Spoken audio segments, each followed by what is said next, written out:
What is up, guys? ASMR Kackis here. Thank you so much for stopping by, and today we are going to be discussing 5 exotic weapons that absolutely need to be buffed. And that's because this season, with Season of the Worthy, is coming to a close, and every single season we see a big Sandbox update. Hopefully Bungie can turn their attention to some of these weapons and show them some love. Now, these are not just like the 5 worst exotics in the game. They're exotics that in some cases are very hard to acquire and aren't good enough to match that factor, or they're exotics with extremely unique abilities that could have a huge place in the meta if they just saw a little bit of love. And so let's get started. Now, at number 5 we have the Deathbringer exotic rocket launcher. Now, this was introduced with Shadowkeep, and it is a pretty lengthy exotic quest to go and get this weapon. So what this weapon does is, well, firstly, its intrinsic perk is Dark Deliverance. Fires remotely detonated projectiles that drop void orbs on combatants. Hold shoot to fire, and then you release shoot to detonate. Then it also has another unique perk with Dark Descent. The further a void orb falls, the more powerful its detonation becomes. So this is actually a super unique and kind of high skill weapon, because you're trying to time that detonation for the absolute perfect moment. You're trying to sail a void round right over all the enemies, release it like perfectly on top of them, and then you see all those other void orbs fall and just kill a ton of enemies. And when you use it right, it can be pretty powerful. The problem is that it's extremely inconsistent. You will see this thing show up from time to time in PvP because the void orbs after detonation, they do track, so you can get some, decent double kills, multi-kills with this thing if you sail it through a doorway or something like that, which again goes into the kind of high skill factor. But again, the inconsistencies really plague this weapon. I actually remember when it first came out, taking it through a Last Wish raid, and it was a nightmare trying to get that detonation above enemies to trigger Dark Descent and, get more damage. It would never really work. In fact, I remember against Morgith, we actually did more damage when we shot this thing directly at Morgith and just hit him instead of trying to detonate it above his head to try to activate Dark Descent. That's how inconsistent it is. If you really try to activate Dark Descent from a huge distance, you're also punished because the bullets will like disappear in midair sometimes. Sometimes when they explode, no orbs spawn or less orbs than normal spawn. So if those inconsistencies were fixed and Dark Descent was updated to actually be rewarding, you actually noticed a significant damage increase when you did lob those projectiles much higher above enemies' heads, then we'd actually have a pretty usable, pretty fantastic weapon. And that's why this is on this list. Moving on from there, the next weapon we have at number 4 is the Merciless exotic fusion rifle. This is all the way back from vanilla D1, and this thing used to be the shiz. This was the DPS strat, when the game first came out. Using it against Callus was a huge thing within the Leviathan raid, but unfortunately it's fallen out of favor, and that's pretty sad because this is the DPS-oriented fusion rifle. Most fusion rifles don't see a lot of PvE play. This was supposed to break the mold. Taking a look at its exotic perks, intrinsically it has Conserve Momentum. Non-lethal hits with projectiles make this weapon charge faster until its wielder gets a kill.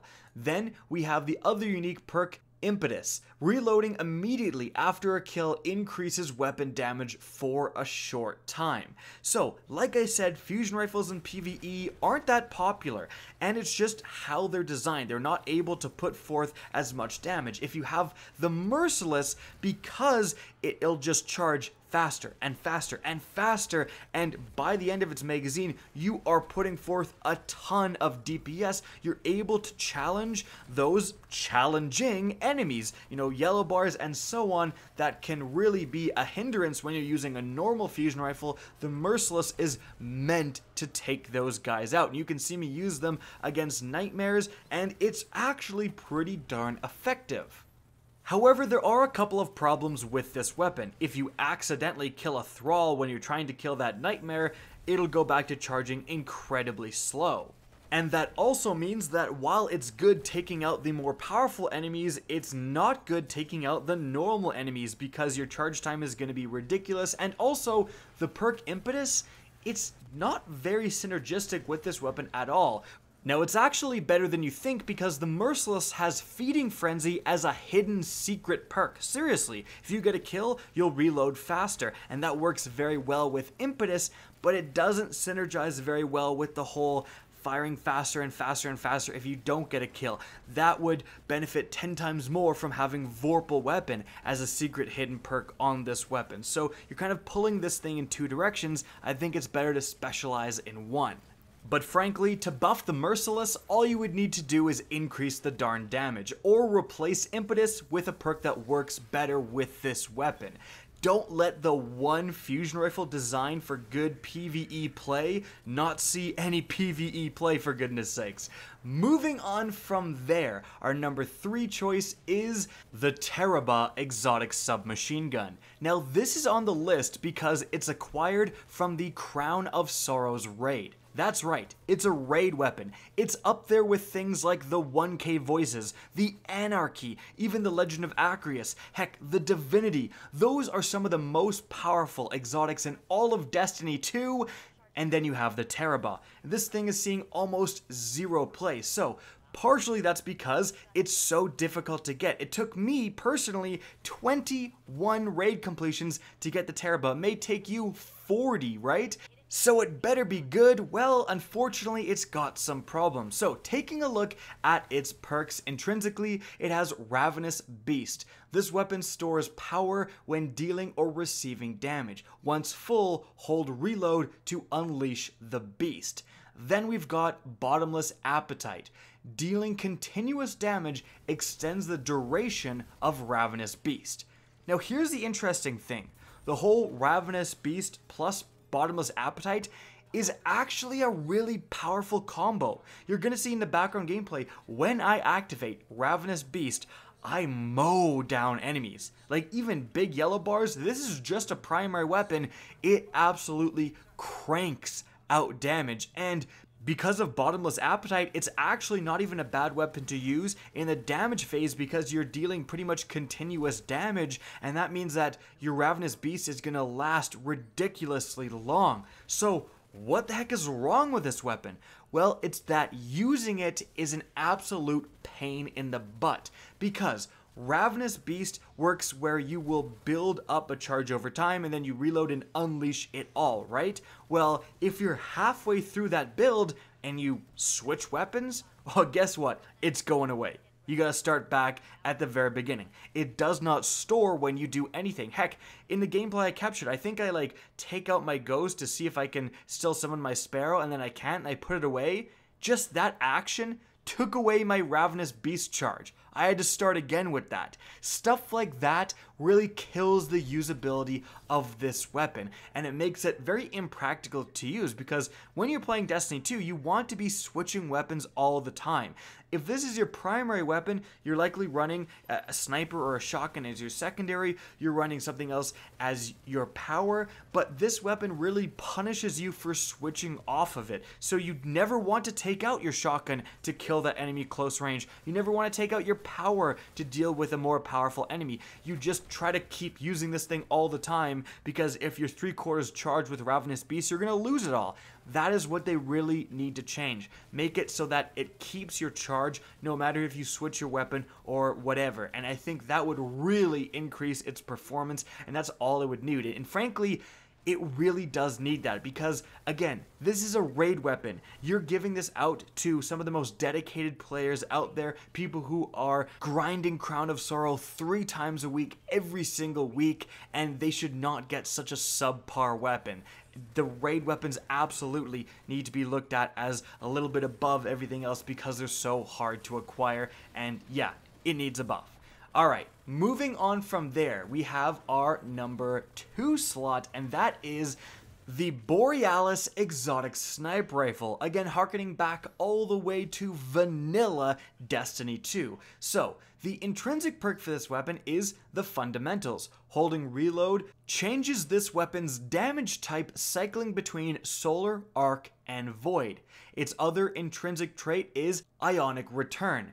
Breaking an enemy shield transfers one bullet from reserves. Breaking a combatant shield or the shield of a guardian using a super with that shield's energy type grants bonus damage for the rest of the magazine.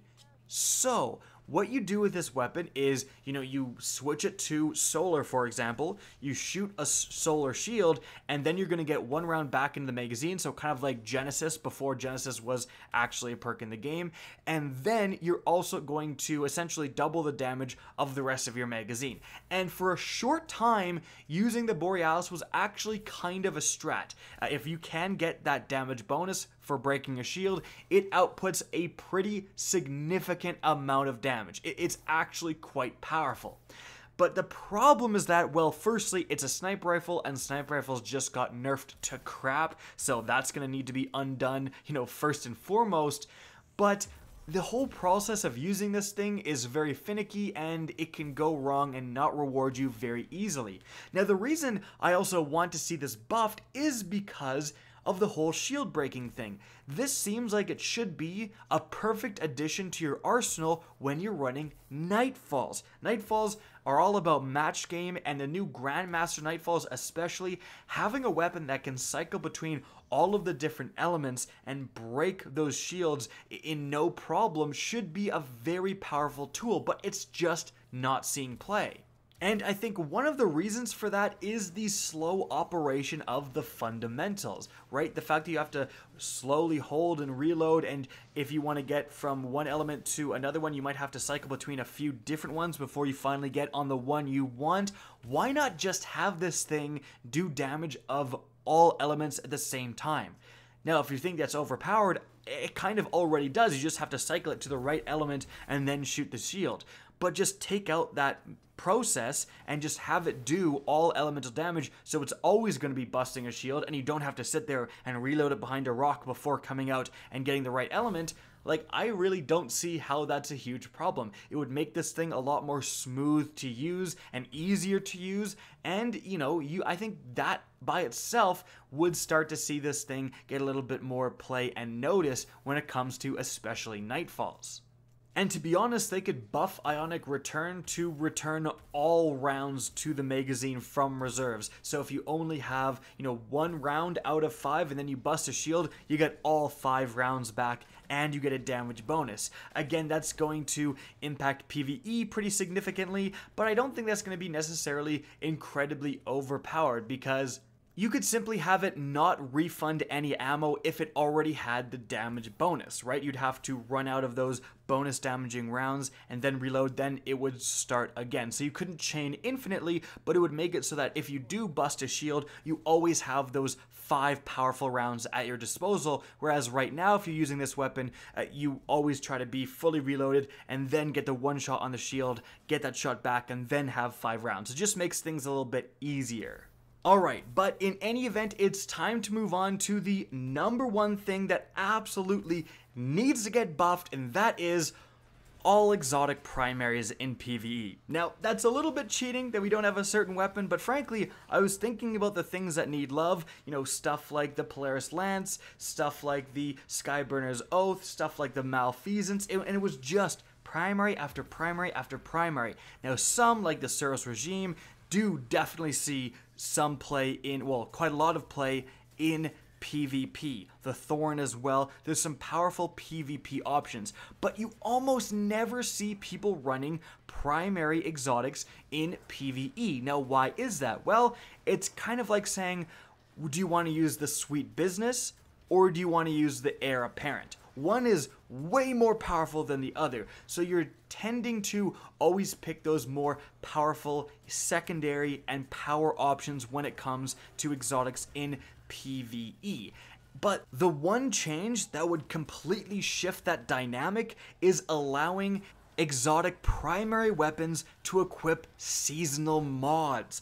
That's another big reason that primary exotics aren't seeing play. When I was discussing what to use for one of the Grandmasters, we came up with, oh, what about the Risk Runner? Because there's a crap ton of arc damage in this Nightfall, the Risk Runner would be perfect. And that's 100% true until we realized that, oh wait, we can't even put darn Overload or Barrier Breaking rounds onto the Risk Runner, so we'd be screwed against the champions. If we could, we would have ran that thing 100%. You'd see a lot more variation when it comes to builds used to run the Grandmaster Nightfalls. You'd see a lot more variation in what people are using for various activities throughout the game. But the fact that they can't equip those seasonal mods, I'm not asking for all mod slots to be equipped, because for goodness sakes, you put on backup Meg on the Thorn and then it becomes a big problem in PvP, right? But seasonal mods, just the seasonal mods, those aren't hurting anyone,